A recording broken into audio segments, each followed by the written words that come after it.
예, 오늘 강의를 시작하도록 하겠습니다.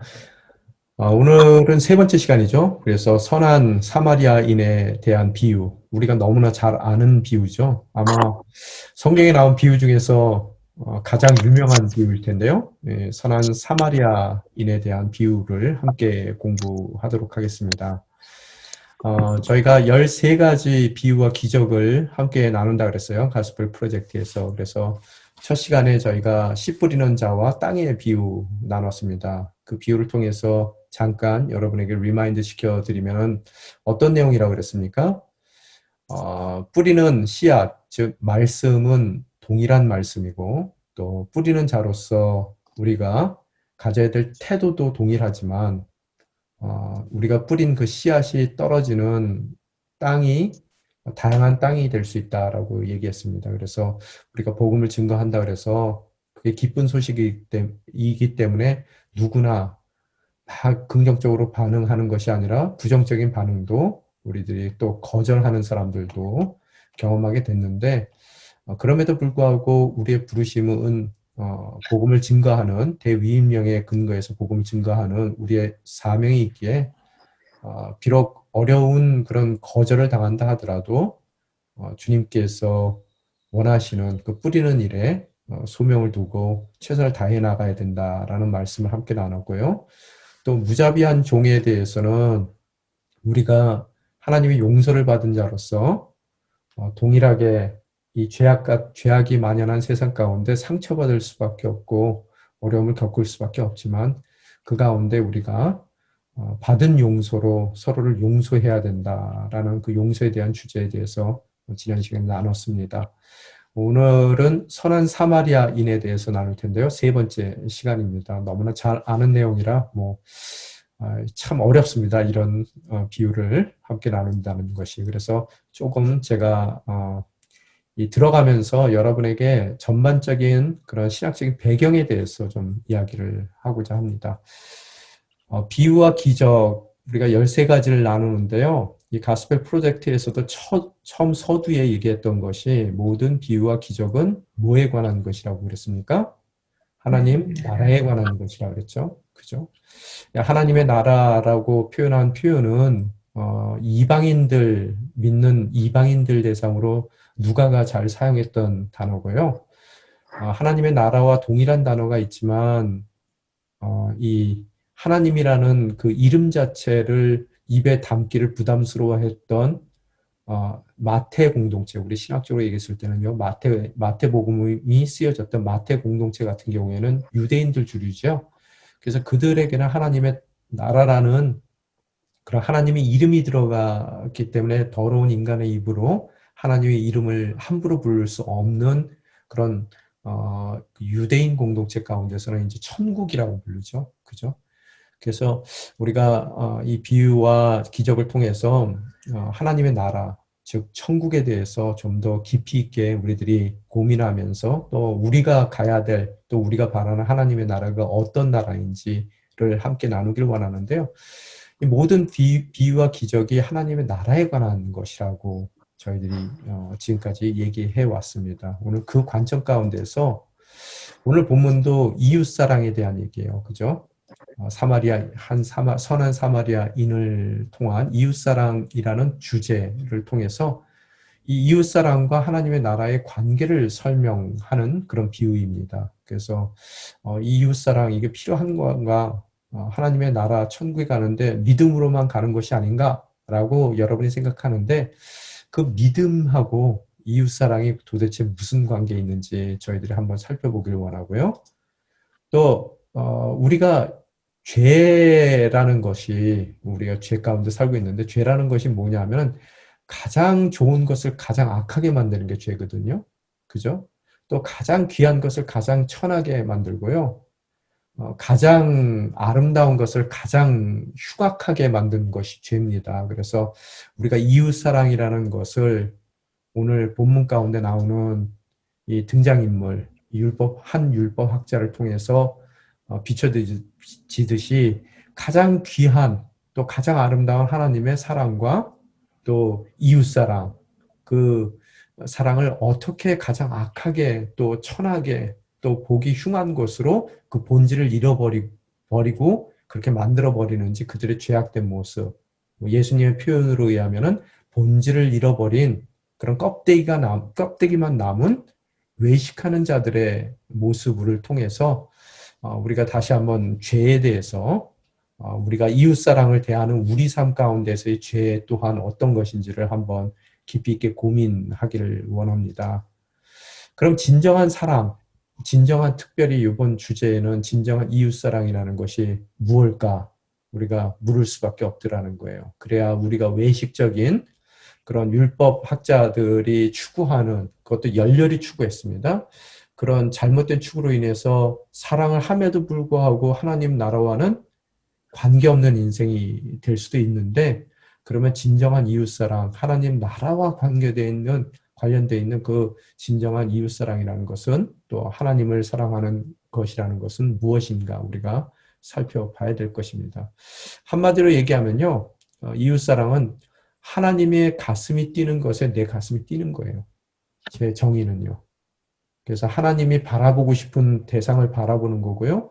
그 대상을 바라봤을 때 하나님의 심장으로 내 심장이 같이 뛰어줘야 되는 것이 이웃사랑이다라고 미리 말씀을 드립니다. 오늘 그 말이 뭔지를 이제 해결해 나갈 텐데요. 어떻게 그런 사랑을 가질 수 있는가? 그러면 나도 그런 하나님 나라에 속할 수 있는 이웃사랑을 삶 가운데 실천하기를 원하는데, 그러기 위해서는 하나님의 가슴이 뛰는 대상에게 내 가슴도 뛰어야 되는데, 그러면 그런 이웃사랑, 내 가슴이 하나님의 가슴으로 뛰는 그 이웃사랑을 어떻게 할 수 있느냐? 먼저 하나님을 전심으로 사랑해야 돼요. 다른 말로 표현하게 되면 오늘 여러분과 함께 나눌 단어인데요. 너무나 쉬운 단어지만 하나님을 온전히 알아야 됩니다. 하나님을 아는 삶, 하나님에 대한 지식, 하나님을 아는 지식이 있어야지만 하나님을 사랑하게 되는 것이고, 또 하나님을 온전히 사랑할 때 비로소 하나님의 가슴이 뛰는 것 같이 동일한 대상에게 내 가슴이 뛰는 이웃사랑을 통해 하나님의 나라에 속한 자로서의 삶을 살게 된다는 것을 오늘 이 시간 나누기를 원합니다. 그래서 여기 노인갓이라고 썼죠. 제 스승인 제임스 패커라는 분이 이야기한 것인데요. 노인갓. 오늘 그 하나님을 아는 지식이라고 표현이 되어 있는데요. 그 지식이 무엇인지를 한번 같이 살펴보기를 원합니다. 그래서 하나님을 아는 자녀들, 그 노인갓을 하고 있는 하나님의 자녀들에게 우리 하나님께서는 하나님의 나라를 허락해 주신다는 거예요. 다르게 얘기하면은 제가 지금 다 등호로 얘기하고 있습니다. 이퀄로 얘기하고 있는데요. 하나님을 아는 지식은 하나님을 진정 사랑하는 것이고, 또 하나님을 진정 사랑하는 사람들은 하나님이 가슴이 뛰고 있는 대상들에게 함께 가슴이 뛰고 있는 거고요. 그게 이웃사랑이고요. 그런 이웃사랑을 실천하고 있는 이들 가운데 하나님의 나라가 주어진다는 것을 오늘 선한 사마리아인의 비유를 통해서 우리들이 배워가게 될 것입니다. 자, 전체적인 그림 보셨죠? 자, 그 다음으로 넘어가겠습니다. 이제서부터 앞에 방금 드렸던 것은 제가 여러분에게 드리는 거고요. 여기 이 페이지서부터는 이제 대부분 가스펠 라이트 프로젝트 쪽에서 만들어준 파일입니다. 여러분 한번 보시게 되면요. 오늘 비유에서는 두 가지의 가르침을 줍니다. 첫째, 비유의 내용을 통한 하나님의 나라의 모습. 그죠? 둘째, 그 율법 교사의 모습을 통한 외식하는 자의 무지와 교만에 대해서 저희들이 배우게 될 거고요.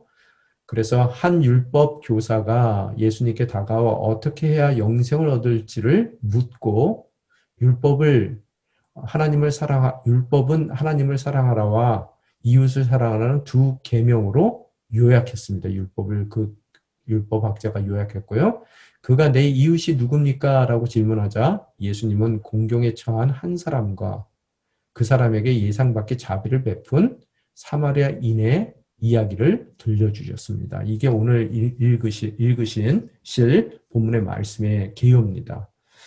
자, 그리스도인에게 선한 사마리아인 비유는 하나님이 우리에게 베푸신 긍휼 때문에 우리도 우리에게 도움을 청하는 사람들에게 긍휼을 베풀어야 한다는 사실을 일깨웁니다. 또한 하나님을 거부하는 세상의 무지와 교만을 한 율법 교사의 모습을 통해 보여줍니다. 특히 율법학자는 가장 말씀에 민감해야 될 종교인임에도 불구하고 살아계신 말씀이신 예수님께서 눈앞에 계심에도 불구하고 알아보기는커녕 오히려 예수님을 거부하는 외식의 모습을 보입니다. 참 성경은 아이러니한 책이죠. 역설적인 책이죠. 성경에 보게 되면은요, 가장 하나님의 말씀에 민감하고 깨어 있어야 될 사람들이요, 가장 하나님의 말씀을 못 알아봅니다. 그런데 성경에 보게 되면은 오늘 사마리아인의 비유에서도 나온 것 같이 가장 아닐 것 같은 사람들이 말씀에 민감한 반응을 보이는 것을 성경은 보이게 되더라는 거예요. 그래서 우리 같이 열심히 저희 같이 성경 공부 열심히 하고 특히 목회자인 저와 또 교회 생활 열심히 하는 분들이 가장 민감할 것 같아도요, 그렇지 못할 가능성이 많단 말이에요. 그래서 오늘 비유를 통해서 다시 한번 저희들이 살펴봐야 될 것입니다. 자, 오늘 신학적인 주제는요, 이웃사랑이란 종교적인 자기의가 아닌 하나님께서 사랑하는 대상을 하나님과 함께 사랑하는 것입니다. 라고 제가 적어봤습니다. 뭐라고요? 내 사랑으로 사랑하는 것이 아니라 누구의 사랑으로 사랑한다고요? 하나님의 사랑으로 하나님과 함께 동일한 대상을 사랑하는 것이 이웃사랑이다라고 말씀을 드렸어요. 하나님의 나라는 의로운 자들의 것입니다. 그래서 마태복음 5장 10절에서도 보게 되면은 뭐라 그러세요? 팔복에서 얘기할 때 예수님께서 의를 위하여 핍박받은 자들은 복이 있나니 그들에게 뭐가 주어진다 그랬어요? 예, 하나님의 나라가 천국이 그들의 것이다 라고 말씀하셨어요. 그래서 하나님의 나라 천국은 의로운 자들의 것이에요. 그러면 우리가 알아야 될 게 하나님의 나라, 그러면 내가 하나님의 나라에 속한 자로 되기 위해서는 의로운 자가 돼야 되는데 의라는 것이 뭘까? righteousness라고 그러죠. 영어에서는요. 그걸 풀어서 설명하면 right standing입니다. 그래서 올바르게 서 있는 거예요. 어떻게 해요? 하나님 앞에. 온전하게 하나님 앞에 바로 서 있는 그런 온전한 하나님과의 관계 가운데 있는 것을 의라고 얘기해요. 그래서 율법학자도 오늘 본문 가운데서 뭐라고 얘기해요? 율법의 요약이 뭐라고요? 하나님을 사랑하는 것, 그 다음에 이웃을 사랑하는 것, 그렇게 얘기한단 말이에요. 온전한 하나님과의 관계가 의라는 것을 이야기하고 있어요. 율법이 요구하는 의, 그죠? 진정 하나님을 사랑하는 자는 또한 하나님이 사랑하는 자를 동일한 하나님의 사랑으로 하나님과 함께 사랑할 때 진정한 의의 율법에서 요구하는 의의 완성이라는 거예요. 그런 의로운 자, 그런 하나님을 사랑하기 위해서 핍박받고 또 이웃을 사랑하기 위해서 그 사랑하는 순종 가운데 핍박받을 때 그 사람에게 복이 있다라고 얘기하고 그 사람에게 뭐가 주어진다고요? 하나님의 나라 천국이 주어진다라고 성경은 산산수훈을 통해 우리에게 말씀하십니다. 하나님의 나라는 하나님과 온전한 관계 가운데 이웃을 사랑하는 주님의 자녀에게 주어집니다. 라고 제가 썼어요. 그런데 여기서 한 가지 우리가 알아야 될 게 모든 윤리적인 사람이 예수를 믿는 신앙인일 필요는 없습니다. 그죠? 예수 안 믿는 사람들 중에서도 이웃과의 관계가 온전한 윤리적인 사람들이 있어요. 그런데 우리가 꼭 알아둬야 될 것은 두 번째입니다. 그러나 모든 신앙인은 뭐라고요? 윤리적일 수밖에 없다. 이 서로의 이웃과의 관계 가운데 온전하지 않는다면은 그것은 신앙인이 아니라는 거예요. 그래서 이것을 우리 마음 가운데 새기며 계속해서 남은 그런 자료들을 함께 보겠습니다. 선한 사마리아인의 비유 도입 질문을 보게 되면은 상황을 다른 각도에서 보기 위해 질문을 바꿔서 생각해 본 적이 있습니까? 라고 묻습니다. 그죠? 여러분 어떠세요? 죄송합니다.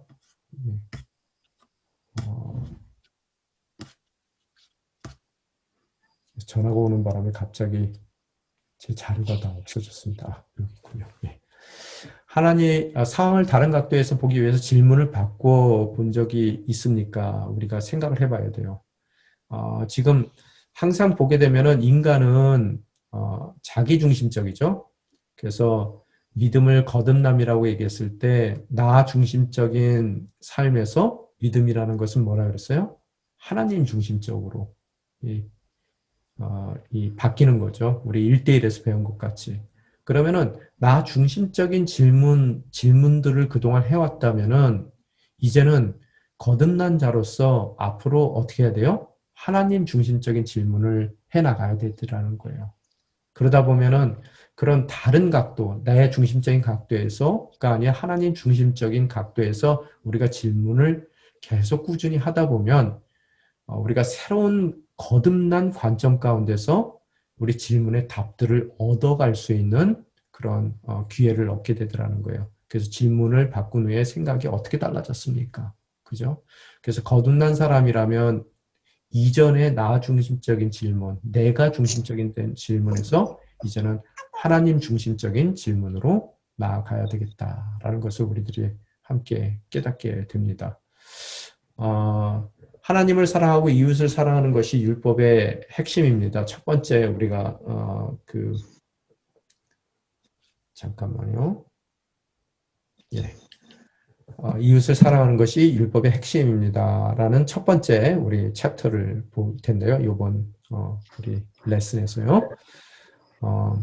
성경을 먼저 읽겠습니다. 누가복음 10장 25절부터 28절까지 말씀인데요. 여러분 음성 소거해 주시고요. 함께 속으로 따라해 주시고요. 제가 읽겠습니다. 한 율법학자가 일어나 예수를 시험하려고 물었습니다. 선생님, 제가 무엇을 해야 영생을 얻을 수 있습니까? 예수님께서 말씀하셨습니다. 율법에 무엇이라 기록되어 있느냐? 너는 그것을 어떻게 읽고 있느냐? 율법학자가 대답했습니다. 내 마음을 다하고 내 목숨을 다하고 내 힘을 다하고 내 뜻을 다해 주 내 하나님을 사랑하라고 했고 또 내 이웃을 내 몸같이 사랑하라고 했습니다. 예수께서 대답하셨습니다. 내 대답이 옳다. 그대로 행하면 내가 살 것이다. 요게 이제 제가 좀 볼드 채로 만들어 놓은 거 여러분 단어들 좀 보십시오. 시험, 또 영생, 율법, 사랑, 또 행하라, 살 것이다. 오늘 이 그림으로 저희들이 나갈 텐데요. 성경은 율법학자가 왜 예수께 이와 같은 질문을 했다라고 말하고 있습니까? 자신이 이미 알고 있는 지식을 과시하며 예수님을 뭐하기 위해서 질문했다고 써 있어요? 시험하기 위해서 질문했다라고 써 있습니다. 여러분, 질문의 이유는 뭐예요? 질문의 내용은 뭡니까? 첫 번째, 영생을 얻는 것이에요. 영생을. 내가 어떻게 해야지 영생을 얻겠습니까? 라고 이야기를 했어요. 그죠? 영생에 대한 질문. 그러면 우리가 영생이 뭔지도 알아야 될 텐데요. 하여간 이 질문을 저희가 다른 말로 표현하게 되면은 메시아가 이 땅에 오셔서 통치하실 때 나도 하나님의 나라에 속하게 되리라는 것을 내가 어떻게 확신할 수 있습니까? 라고 그가 영생에 대해서 하나님 나라에 속하는 것에 대해서 예수님께 묻더라는 거예요. 질문을 했습니다. 여기서 한 가지 우리가 중요하게 생각해야 될 점은요. 관가하지 말아야 될 것이 율법학자가 영생을 얻는 것에 대해 정말 알기 위해서 관심이 있어서 질문했느냐는 거예요. 어떻게 생각하세요? 성경에서는 예수님을 시험하려고 그가 질문했다라고 써 있어요. 그죠? 그의 의도를 아시는 주님께서 거기에 대한 직답을 하실 수도 있는데요. 그 직답을 피하시고요. 잠깐만요. 예수님은 종종 직답을 피하시고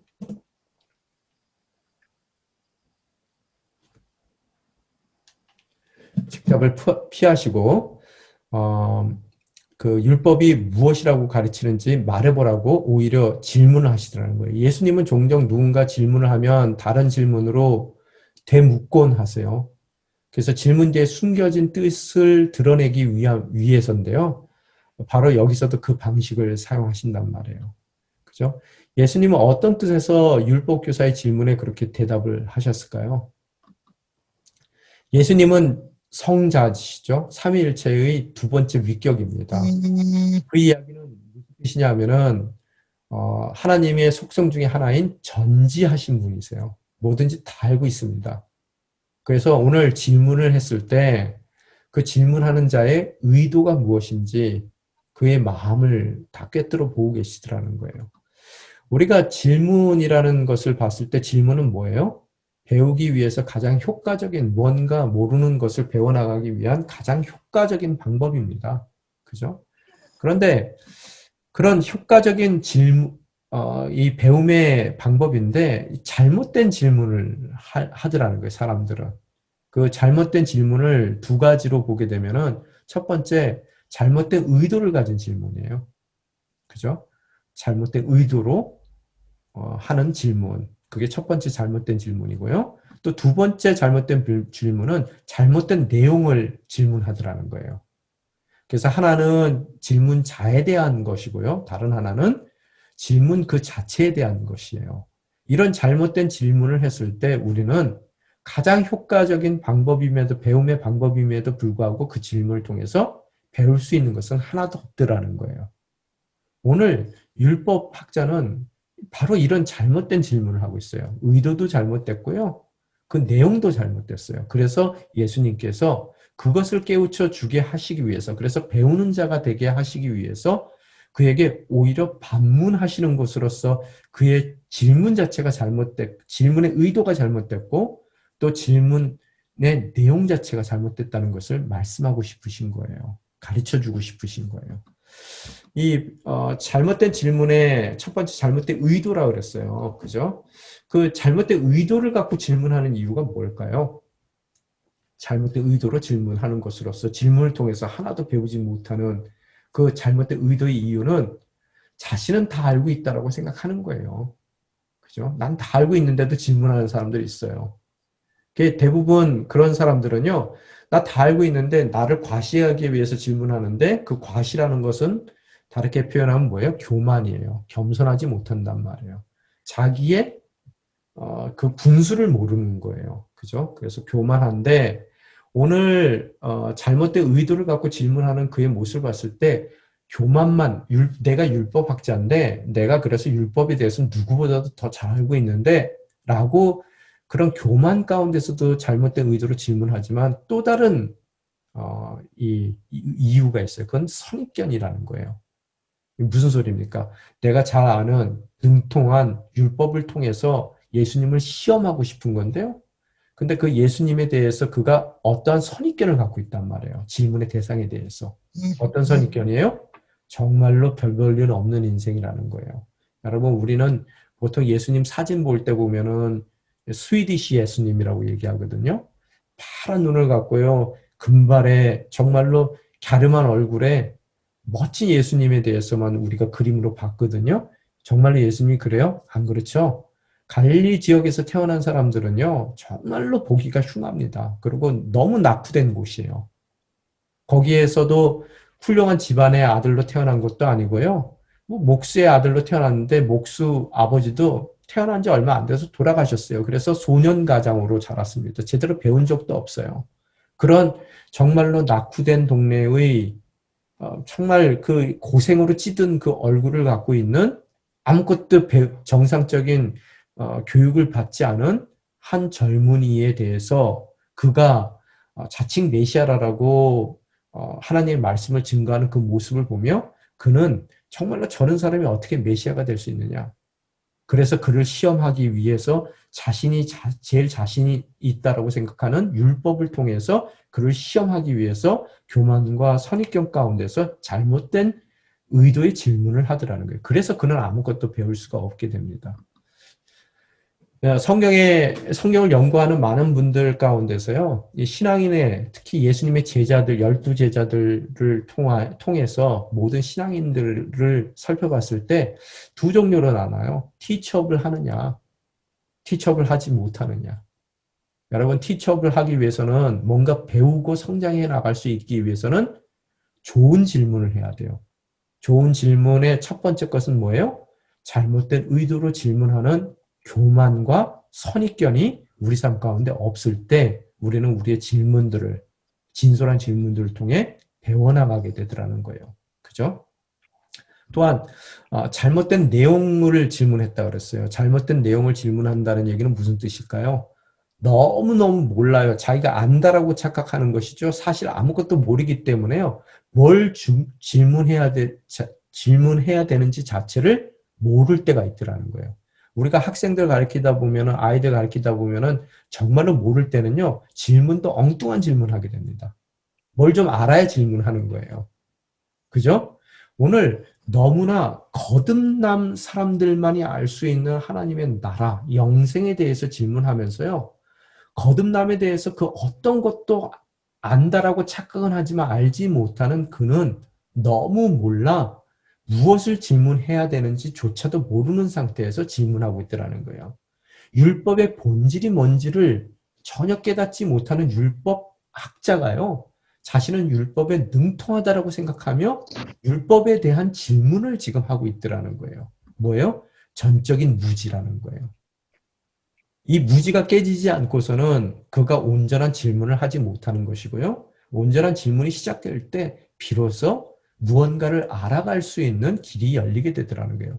오늘 정말로 착각 가운데 있는 한 율법학자는 잘못된 의도, 즉 자신의 교만과 예수님에 대한 선입견 가운데 예수님을 시험하고자 하는 의도를 갖고 드렸던 잘못된 질문, 또 거듭남에 대해서 질문을 하면서, 영생에 대해서 질문하면서도 그 영생이 무엇인지를 알지 못하는 그가 드리는 질문, 그런 너무나 무지한 착각 가운데 드리는 그 질문으로 인해서 그가 예수님께 배워나가지 못하는 그의 모습, 티첩을 하지 못한 그의 모습을 우리는 발견하게 되더라는 겁니다.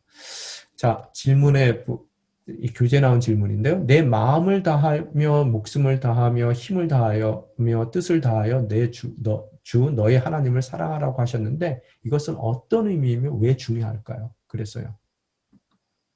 율법을 잘 지키는 사람은 의로운 사람입니다. 그죠? 오늘 이 율법학자도 자기가 의롭다라고 생각했던 사람이에요. 그런데 의는 아까 얘기한 대로 뭐라고요? righteousness예요. right standing이에요. 그 얘기는 무슨 소리입니까? 관계적인 단어예요. 하나님 앞에 잘 온전히 올바르게 서 있다라는 관계의 단어예요. 이 의라는 것은요. 그러면은 이 의라는 관계라는 그 단어를 통해서 봤을 때 지금 율법학자는 종교적인 의가 의라고 생각하며 종교적인 의가 진정한 의라고 생각하며 예수님께 교만한 모습으로 질문하고 있는 거고요. 예수님이 말씀하시는 의는 관계적인 의를 얘기하고 있더라는 거예요. 그죠? 의로움은 전심으로 하나님을 사랑하는 거예요. 그래서 오늘 그가 자기 입으로도 얘기해요. 목숨을 다하고 힘을 다하고 뜻을 다해서 내 주 하나님을 사랑하라. 이게 의라는 거예요. 그래서 그 의를 통해서 그가 영생을 얻게 된다라고 얘기하면서도 그 의로움이 거듭나지 않은 자에게는 종교적인 의에 머물러 있는 것이고 거듭남을 이야기하시는 예수님께서는 그것이 한 차원 더 높여진 관계의 의를 말씀하신단 말이에요. 그죠? 자, 좀 복잡합니다. 그래도 계속 따라와 주세요. 그래서 이 관계적인 의라는 것은 노인갓이라는 거예요. 하나님을 아는 지식. 자, 여러분 여기서 제가 한 가지만 오늘 제가 다 끝까지 못할 수도 있어요. 너무 내용이 많아서요. 근데 이 비유는 너무나 잘하는 비유라서 여러분 읽어보시면 다 아는 건데요. 그 비유를 바라볼 수 있는 영적인 그런 좀 파운데이션을 제가 마련해 드리고 싶은 거예요. 여러분 노인과 하나님을 아는 지식, 우리도 하나님을 알죠? 말씀을 알죠? 그런데 이 안다는 하나님을 안다는 것이 도대체 뭘까? 제가 두란노에 있었을 때 두란노에서 낸 책 중에서 하나가 팬입니까 제자입니까? 라는 책이 있어요. 혹시 아세요? 꼭 읽으셔야 되는 책입니다. Not a fan이거든요. 영어 제목은요. 우리가 제자라고 얘기하면서 팬클럽처럼 예수님을 쫓아다니고 있냐는 거예요. 자, 요새 BTS 굉장히 유명하죠? BTS요. 방탄소년단들이요. 그 팬으로 쫓아다닌다고 그래서 그들이 보통 우리가 많은 경우에 제가 모르는 사람이 없어요. BTS를요. 그죠? 그런데 BTS가 저를 압니까? 저는 아는데 BTS를요? 오늘 성경에서 얘기하는 알미라는 것은 그런 알미 아니라는 거예요. 여러분 다 트럼프가 누군지 아시죠? 그죠? 그렇지만 그 트럼프가 우리를 알아요? 몰라요. 오늘 하나님에 대해서 정보적으로는 너무나 많은 걸 알아요. 성경을 갖다가 통달을 했어요. 그래서 말씀을 다 줄줄줄줄 외우고 있어요. 또 종교적인 그런 예배에 열심을 갖고 있어요. 그래서 예배는 참석 안 하는 것이 없이 빼놓지 않고 다 참석해요. 또 기도 생활도 맨날 하거든요. 큐티도 뭐 매일 큐티 생활해요. 그런데 문제는 하나님을 아는 것을 꼭 도널드 트럼프를 알듯이 안단 말이에요. 정보적으로 알려고 그래요. 그런데 오늘 노인갓은요, 그런 정보적인 알미 아니라 관계적인 알을 뜻하는 거예요. 제가 제 아내를 알듯, 제 아내가 저를 알듯, 우리가 하나님을 아는 것이에요. 그게 하나님을 아는 진정한 지식이란 말이에요. 근데 사람들이 혼란해서 팬클럽 모양으로 어떻다고요? 정보에 대해서 아는 것으로 자신이 안다라고 착각하기 때문에 오늘 율법학자와 같은 교만한 마음이 생기는 거고요. 오히려 말씀이신 예수 그리스도가 자신의 앞에 있음에도 불구하고 그 예수님을 알아보지 못하고 오히려 그 말씀이신 예수 그리스도를 하나님의 율법으로 말씀으로 시험하려고 하는 오류를 범하게 되더라는 거예요. 노인갓이 제대로 서 있지가 않아서 그렇다는 거예요. 그죠? 자, 오늘 잠깐 제가 삼위일체에 대해서 얘기할게요. 삼위일체 하나님이죠. 여러분, 우리가 믿는 하나님은 하나님이 누구십니까? 그랬을 때요. 가장 첫 번째로 제가 대답할 수 있는 것이 하나님은 삼위일체 하나님이세요. 그죠? 그럼 삼위일체라는 뜻이 뭘까? Three in one, one in three. 세 분이 한 분이고 한 분이 세 분이에요. 이해가 되세요? 이해할 수 없어요. 그죠? 그건 이해 안 되는 영역에 놔두고요. 그러면 삼위일체 하나님, 세 분이 한 분이고 한 분이 세 분이다라는 이야기가 과연 무엇일까? 하나님의 실체에 대해서 뭘 얘기하고 있을까? 그분은 신적인 공동체라는 거예요. 한 분으로 계신 게 아니라요. 한 분이 세 분이고요. 세 분이 한 분이에요. 쉽게 얘기하면요. 부부가 일심동체죠. 두 사람이 하나고요. 한 사람이 두 사람이에요. 뭐 그게 적절한 표현은 될 수가 없어요. 그렇지만 부부 공동체처럼 정말로 인간이 상상할 수 없을 한 분 되시는 하나의 공동체로 세 위격이 한 분으로 계신 공동체라는 거예요. 신적인 공동체예요. 삼위일체라는 걸. 그러면은 그분의 속성 중에서 가장 중요한 속성은요. 관계적인 속성입니다. 세 분이 한 분이고요. 한 분이 세 분이에요. 그죠? 그러니까 가장 키워드가 관계라는 거예요. 오늘 그 하나님께서 우리를 하나님의 형상대로 창조하셨거든요. 그래서 우리를 창조하실 때 관계적으로 창조하신 거예요. 그래서요. 하나님의 형상을 여러 가지로 표현할 수 있는데요. 우리는 관계적으로 창조됐어요. 그 얘기는 뭐냐면요. 우리 인생 가운데 가장 우리를 기쁘게 해주는 것도 하나님의 형상대로 관계적으로 창조됐기 때문에 관계예요. 그죠? 사람의 관계가 우리를 가장 기쁘게 해줘요. 동시에 우리를 가장 지옥같이 힘들게 해주는 것이 뭐예요? 또한 동일하게 사람의 관계예요. 그만큼 관계라는 것이 우리 인생에서 가장 큰 부분을 차지하고 있다는 거예요. 그죠? 그런 신적인 공동체인 하나님께서 관계적으로 우리를 창조하셨고요. 또 풍성한 관계 가운데 하나님의 관계 가운데로 우리를 초청하는 거예요. 그것이 기독교에서 얘기하는 뭐예요? 이 구원이에요. 구원. 그래서 하나님의 관계 가운데. 그래서 우리가 하나님을 부를 때 뭐라고 불러요? 예수 그리스도를 통해서 아바, Father, 아빠라고 부른단 말이에요. 관계 가운데 우리를 초청하시는 거예요. 그 아들을 우리에게 보내시는 것으로서 그 아들을 믿는 모든 우리들을 그 아들과 아버지의 관계 가운데로 초청하시는 것이 바로 하나님의 의도라는 거예요.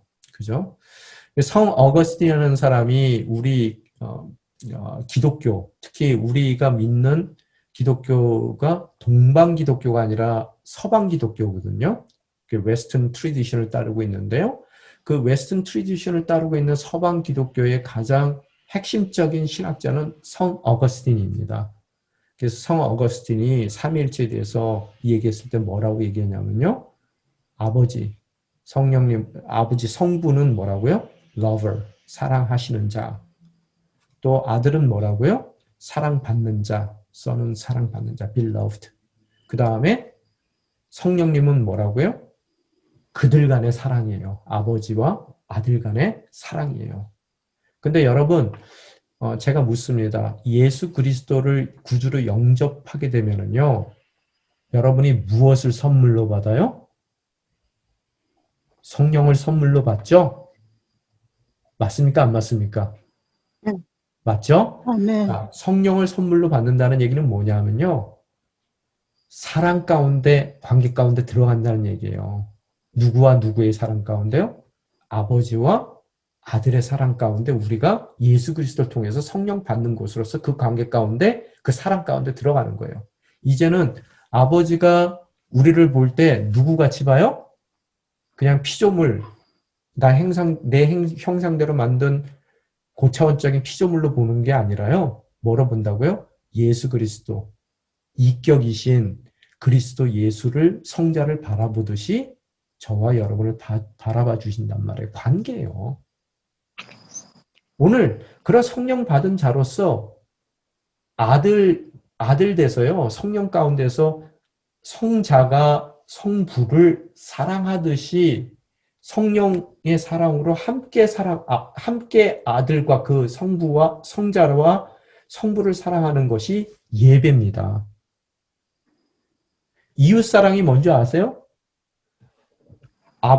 하나님 아버지께서 이 세상에 있는 불우한 이웃들을 너무나 이 모든 사람들 다 사랑하세요. 오늘 그 사랑하는 이웃을 아까 하나님의 심장이 뛰는 곳에 내 심장이 같이 뛴다 그랬죠? 예수 그리스도를 믿는 것으로서 우리는 성령 받게 되는 거고요. 그 성령으로 하나님께서 세상을 사랑하는 성령 안에서의 사랑으로 함께 어떻다고요? 이 세상을 사랑하고 이웃을 사랑하는 것이 참다운 뭐라고요? 이웃 사랑인 것이고 그런 하나님을 사랑하고 이웃을 사랑하는 성령 받은 자, 성령 받기 위해서 예수 그리스도를 주님으로 영접하는 자는 영생을 얻고 하나님의 나라를 하나님 아버지의 자녀로 소유하게 된다는 거예요. 지금 제 얘기가 이해가 됐습니까? 굉장히 어려운 얘기를 했어요. 이 얘기는 교재에 안 나왔는데요. 이걸 알아야 교재 내용들이 더 깊이 있게 이해되기 때문에 제가 이 얘기를 오늘 했습니다. 자, 일을 행하라 그러면 살리라. 여러분 그런 이웃사랑을 실천하라는 거예요. 하나님의 가슴이 뛰는 곳에 내 가슴이 뛰라는 거예요. 그죠? 무슨 소리예요? 예수 그리스도를 믿는 것으로서 성령 받고 또 성령 가운데서 이미 하나님이 내 이웃을 사랑하고 계시는데 그 사랑에 함께 주님의 가슴으로 하면은 일을 행하면 어떻다고요? 살리라 그랬어요. 여러분 산다는 얘기도 무슨 얘기냐면요. 여러분 지금 살고 있을 때 제대로 살고 있으세요? 어쩔 때는 정말 죽지 못해 살 때도 있잖아요. 그죠? 그리고 뭐 정말로 죽고 싶은데도 살고 있는 그런 살지 않는 것 같은 삶이 있단 말이에요. 오늘 여러분이 신바람 나는 것 같이 사는 것 같이 진짜로 정말로 생명감이 넘치게 사는 뭐 우리가 생명의 삶이 living life잖아요. 그러니까 그 생명력이 넘치는 사는 것 같이 사는 인생을 살기 위해서는 어떻다고요? 일을 행하라. 하나님을 성령의 사랑으로 예수 그리스도를 통해서 그분을 사랑하고 그죠? 받은 성령으로 또 더 나아가서 이웃을 그 성령 받은 대로 성령 가운데서 하나님이 이미 사랑하고 있는 그들을 나 또한 막 하나님의 가슴으로 같이 요동치며 뛰며 그들을 사랑할 때 우리는 단어는 기누스쿠라는 단어예요. 여기 히라버거든요. 이게 그리스 말인데요. 이 뜻은 인지적인 알물 뜻하는 게 아니라요. 그, 어, 그, 여자가 남자를 안다라고 얘기했을 때의 알미예요. 그래서 이것은 육신적인 알미고요. 정말로 관계적으로 몸을 비벼가면서 아는 알물 뜻하고 있는 거예요. 성경에서 얘기하는 알미라는 것은요. 예. 그래서, 그런 알물 뜻하고 있는 거고요. 그래서, 누가 다른 분이 이걸로 들어오셔서 끊어졌군요. 하여간, 그래서 기누스쿠라는 단어 자체는 기누스쿠라고 이걸 읽게 되는데요. 그것은 그런 피부로, 몸으로 체득해서 안다는 그런 뜻이에요. 그래서 율법학자는 안다고 생각했지만 진정한 알을 갖고 있지 못했던 거죠. 그죠? 관계적인 알이고요. 그래서요. 그런 관계적인 알은 실천적인 알일 수밖에 없다는 거예요. 왜 그러냐면요. 여러분 옛날에 보면은 어때요? 한참 연애할 때 마음이 뜨거워졌을 때 사귀는 사람 뭐 이렇게 결혼하기 전에 그 결혼 그 대상이 막 뜨거울 때요. 지금 말고요. 지금은 다 식어져서 지금 말고요. 막 뜨거울 때 보면은 남편이 막 뭐 누군가를 좋아하면은 괜히 좋아지잖아요. 나도요. 그죠? 그 남편이 음식을 좋아한다 그러면은 나도 그 음식이 좋아지잖아요. 그런 정말로 사랑하게 되고 마음이 뜨겁게 되면은요. 그 대상이 좋아하는 것을 나도 좋아하고요. 그 대상이 싫어하는 건 나도 싫어한단 말이에요. 그게 바로 그래서 관계적인 삶은 실천적인 삶이 될 수밖에 없다는 겁니다. 그래서 하나님을 바라보는 대상을 함께 하나님과 바라보는 것이고요.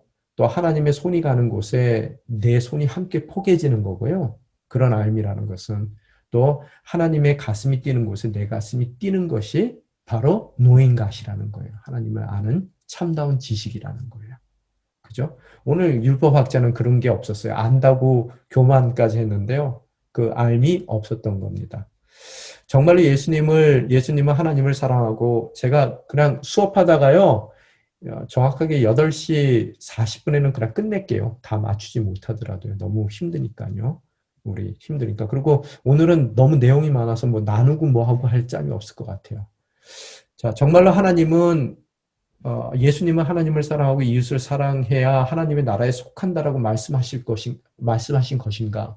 이웃 사랑 안 하면은 영생 못 한다는 말씀인가? 어떻게 해서든지 온전히 행하라. 그러면 살리라라고 말씀하셨단 말이에요. 그죠? 그러면은 제가 지금 했던 얘기들 다 빼버리면은 이거 이웃사랑하는 행위가 있어야지만 우리가 공로가 있어야지만 또 그것도 종교의 열심의 하나가 돼가지고 그게 없으면은 꼭 천국 못 갈 것 같단 말이에요. 지금 그래서 제가 앞에 설명을 다 한 거예요. 또 다른 종교적인 열심을 만들어낼 수가 있거든요. 우리가요 종교적인 삶을 할 수가 있단 말이에요. 이웃 사랑해야지 천국 가는 거야. 그래서 종교적인 의를 또 이웃사랑으로 실천하는 것으로서 천국 가려는 사람들이 생기거든요. 그게 아니라는 거예요. 그죠? 노인갓을 하게 되면 정말로 하나님을 마음속에 진정으로 관계적으로 알아가기 시작하면 그분의 가슴이 뜨는 곳에 내 가슴이 뛴다는 거예요. 그래서 이웃사랑 해야 하는 모습이 있는 사람이 하늘나라에 속한 사람이라는 것을 반대로 이야기하고 있더라는 거예요. 그죠? 만약 예수님이 직접 하나님을 사랑하고 다른 사람을 사랑해야만 영생을 얻을 수 있다고 말씀해 주신다면 어떻게 반응하시겠어요? 만약의 경우 제가 지금 얘기했던 모든 것이 빠진다면은 또 다른 이웃을 사랑하는 그런 착한 행실로 내가 천국 가야 되는 건가? 예수님 아무리 믿더라도 그 착한 행실이 없으면 내가 천국 못 간다는 말이야? 이렇게밖에 우리가 반응을 할 수가 없잖아요. 그죠? 그래서 거기에 대한 우리가 질문을 다시 한번 던져봐야 되겠고요. 두 번째 챕터로는 이웃을 사랑하는 것은 긍휼을 베풀라는 뜻입니다라고 그랬어요. 그래서 그냥 사랑만 하면 안 된다는 거예요. 뭔가 긍휼을 베푸는 삶이 있어야 돼요. 긍휼을 베푼다는 것은 나의 가진 것으로 손해를 볼 수밖에 없다는 거예요. 그죠? 성경 읽겠습니다. 속으로 읽어주시고요. 제가 읽어드릴게요. 저희가 성경은 29절서부터 35절까지 말씀 읽겠습니다. 그런데 이 율법학자는 자신이 옳다는 것을 보이려고 예수께 물었습니다. 그러면 누가 제 이웃입니까? 예수께서 대답하셨습니다.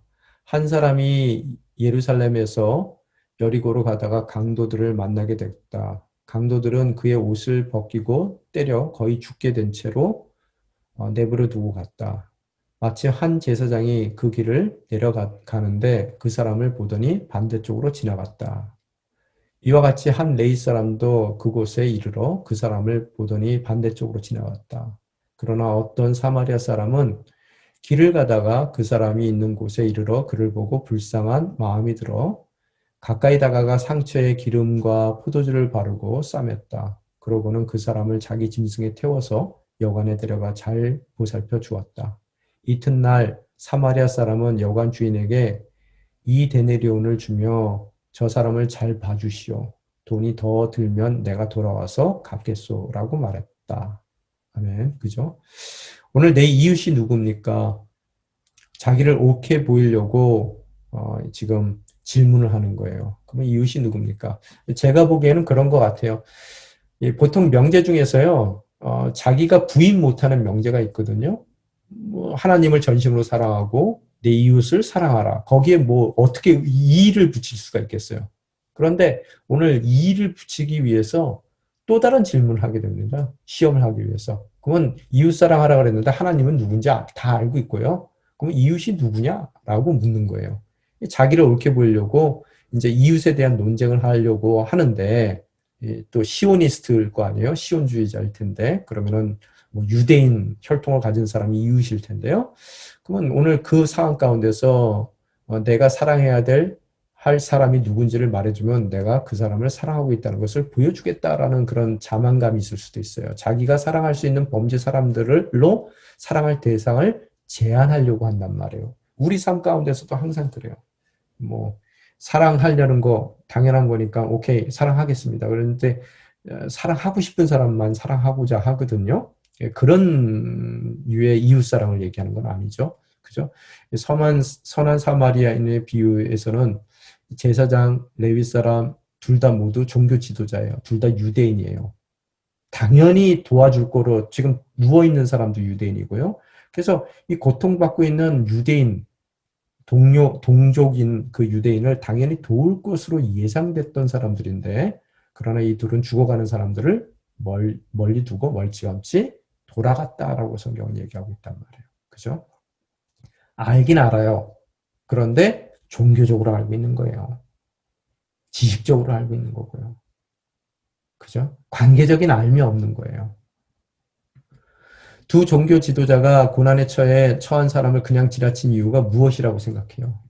뭐 종교가 사람보다 앞서기 때문에 죽음에서 자기를 지키는 것이 죽어가는 사람을 지키는 것보다 중요하기 때문이다. 38페이지에 그렇게 써 있는데요. 무슨 소리예요? 이 사람들 1년에 한 번 정도 그 반차를 따라서 제사를 드리러 가는 사람이에요. 1년 동안 기다렸어요. 이 사람들도 이해가 돼요. 그죠? 안 그러면은 1년 내내 기다린 제사 지내는 일을 할 수가 없거든요.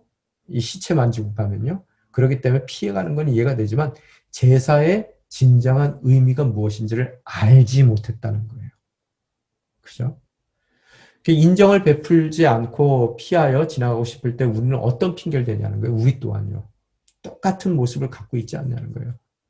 오늘 우리가 하나님을 관계적으로 알지 못한다면, 노인갓이 없다면, 우리가 아무리 성경적인 지식을 많이 알고 있다 하더라도 그 지식으로 적절한 답을 내요.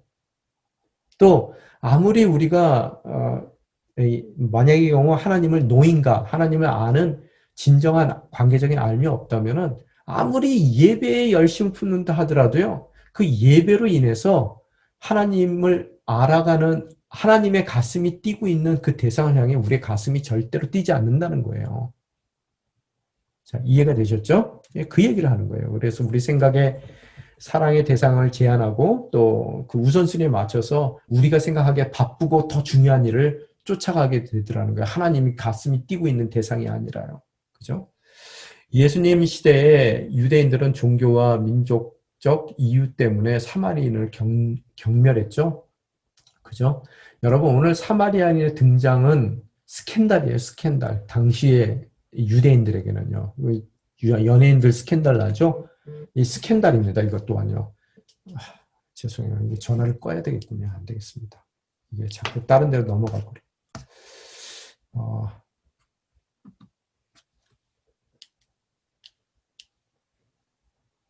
죄송합니다. 오늘 스캔들인데요. 사마리아인이라는 것은 여러분 어때요? 어떤 배경을 갖고 있어요?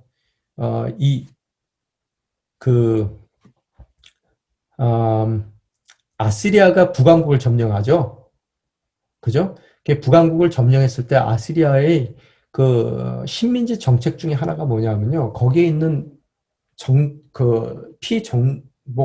정복지에 있는 모든 사람들을 다른 정복지로 옮겨버려요. 다 이주시켜요. 그래서 똑똑한 사람은 낯선 이방 땅, 다른 자기네들 영토에 이주시키고요. 새롭게 정복한 이 땅 가운데서는 또 다른 정복지에서 이 사람들을 이주시켜 버립니다. 그래서 여기에 남아있는 사람은요, 다 좀 모자르는 사람들이고요. 조금 놔둬도 큰 위협이 안 되는 사람들만 남겨놔요. 그래서 타지에서 이주시킨 이주자들과 강제로 결혼을 시킵니다. 그게 아시리아의 식민지 정책이에요. 그래서 이스라엘을 정복하고 나서요, 그 정복된 이스라엘의 쓸만한 인재들은 다른 곳으로 다 이주시켜 버리고요. 거기에 조금 자신들에게 위협이 되지 못한 좀 떨어지는 사람들만 남겨놓고요.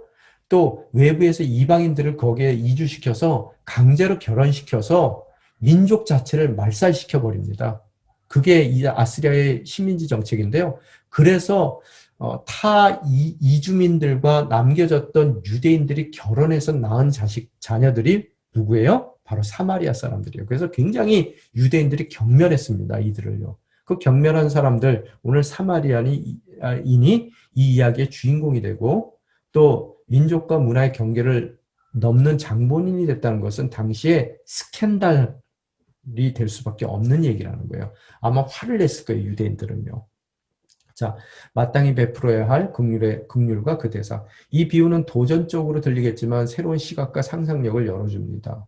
그리고 많은 질문을 야기합니다. 왜 사람들은 심지어 종교 지도자들까지도 마땅히 베풀어야 할 긍휼을 베푸지 못하는가? 이웃 사랑하는 것이 무엇인지를 우리에게 오늘 이 사건을 통해서 묻게 되더라는 거예요. 상처 입은 사람을 돕기 위해 사마리인이 보여준 희생적인 행동에서 무엇을 배울 수가 있어요? 여러분, 무엇을 배웁니까? 오늘 그의 삶을 통해서 다르게 질문을 드린다면요. 만약 내가 사마리아인이라면 어떻게 하시겠어요? 지금 유대인, 나를 맨날 경멸하는 유대인이 피 흘리고 누워 있어요.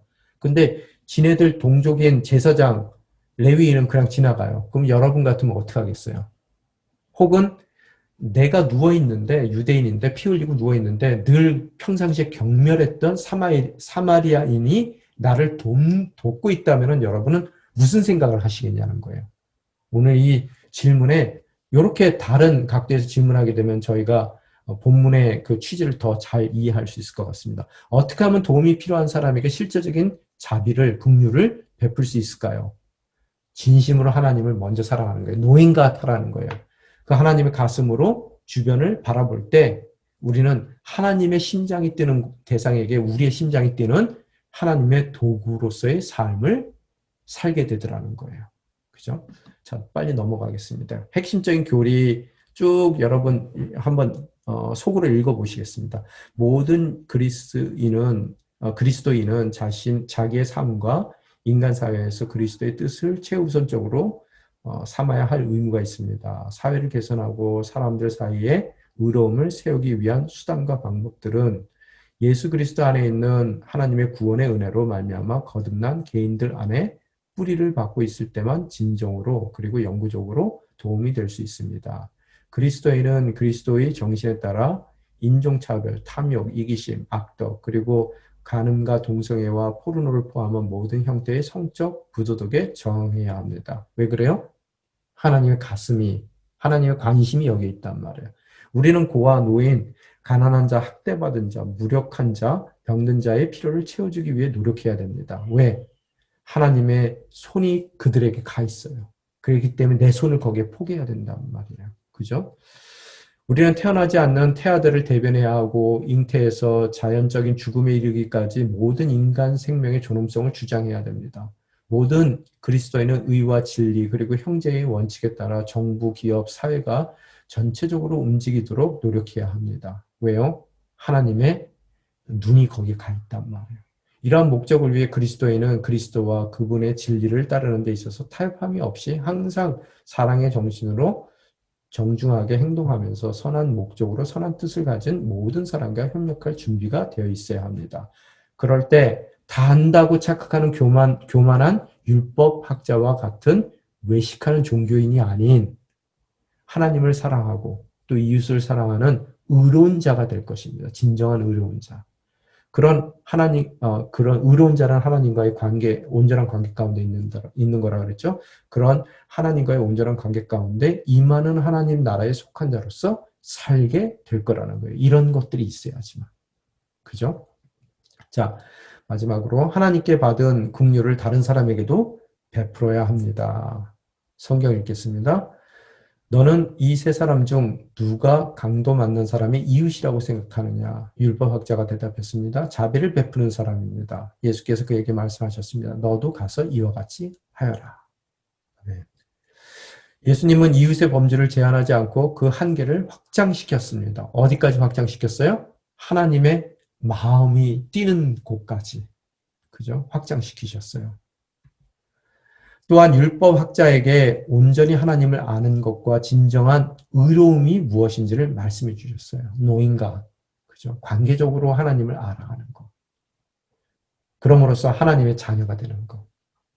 그러면은 관계적으로 하나님을 아는 하나님과 아는 관계가 되기 위해서는 누가 필요해요? 예수 그리스도가 필요한 거예요. 그래서 예수 그리스도를 통해 우리는 하나님을 관계적으로 아는 하나님과 관계적으로 아는 관계 가운데 그 스탠딩 가운데 들어가는 것이고 그런 관계적인 안 가운데 서 있는 우리의 삶을 right standing을 우리는 뭐라 그래?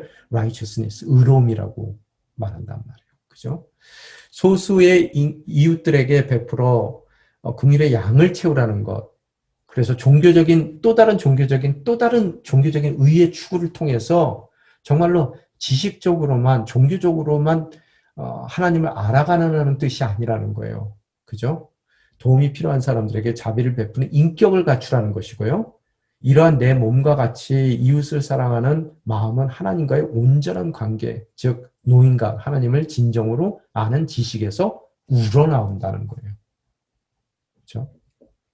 즉 하나님의 가슴이 뛰는 곳에 또 말씀드립니다. 내 가슴이 뛰기 위해서는 먼저 그분을 마음과 내 목숨과 내 뜻을 다해 사랑해야 가능한 것이고 그 사랑은 누구를 통해서 가능해요? 예수 그리스도를 통해서 성령 받을 때 가능하다는 거예요. 그죠? 아까 말씀드렸죠? 자, 자비를 베푸는 행동과 자비로운 사람이 되는 것의 차이는 무엇입니까? 질문이에요. 자, 행동과 사람이 되는 것의 차이. 뭐예요? doing과 being의 차이죠? 그죠? 뭐예요? 행동은 때로는 억지로 마음 없이도 가능해요. 얼마든지 가능합니다. 그죠? 잘못된 지식으로도 가능해요. 행동은요. 그래서 그 행동이 얼핏 봐서는 어떠한 지식의 근거에서 나온 건지를 우리가들이 몰라요. 어떠한 노잉에 의해서 나온 건지. 그러나 올바른 정체성, 우리가 하나님과의 온전한 관계 가운데 있었을 때 그 자녀된 정체성에 합한 정체성을 깨닫게 된다면 우리가 깨닫게 된다면 정체성을 받게 된다면 그 정체성에 합당한 행동들이 우러나올 수밖에 없더라는 거예요. 바로 그것이 being과 doing의 차이입니다. 예수님은 우리가 속수무책으로 쓰러졌을 때 하나님의 안녕을 위한 우리의 안녕을 위한 대가를 치르시고 긍휼을 베풀어 주신 위대한 사마리아인이셨습니다. 이 사마리아의 이 사건을 통해서 선한 사마리아는 누구를 뜻하는 거예요? 예수님 그 자신을 뜻하는 거예요. 율법학자들 또 유대인들은 예수님을 사마리아인과 같이 경멸하고 손가락질했지만 그들이 쓰러져 죽어갈 때 그들의 상처를 싸매주고 그들의 삶을 회복시켜 주시는 위대한 사마리아인이셨다는 거예요. 우리는 구원하시는 하나님의 십자가의 하나님의 긍휼과 자비를 믿음으로 말미암아 온전한 관계, 즉 의로운 자로 하나님 앞에 서게 됩니다. 그래야만 다른 사람에게도 긍휼과 자비를 베풀 수 있습니다. 하나님께서 바라보시는 대상을 우리 또한 바라보고 누군가에게 펼치시는 하나님의 손에 우리의 손을 포개고 그분의 사랑으로 함께 그 대상을 예수 그리스도의 십자가를 통해서 우리가 하나님을 사랑할 때 그런 대상들을 하나님이 사랑하는 대상들을 함께 사랑하게 된다라고 말씀을 드립니다. 자, 가서 너도 이와 같이 하라. 이제는 종교적인 지식, 율법주의적인 지식, 그죠?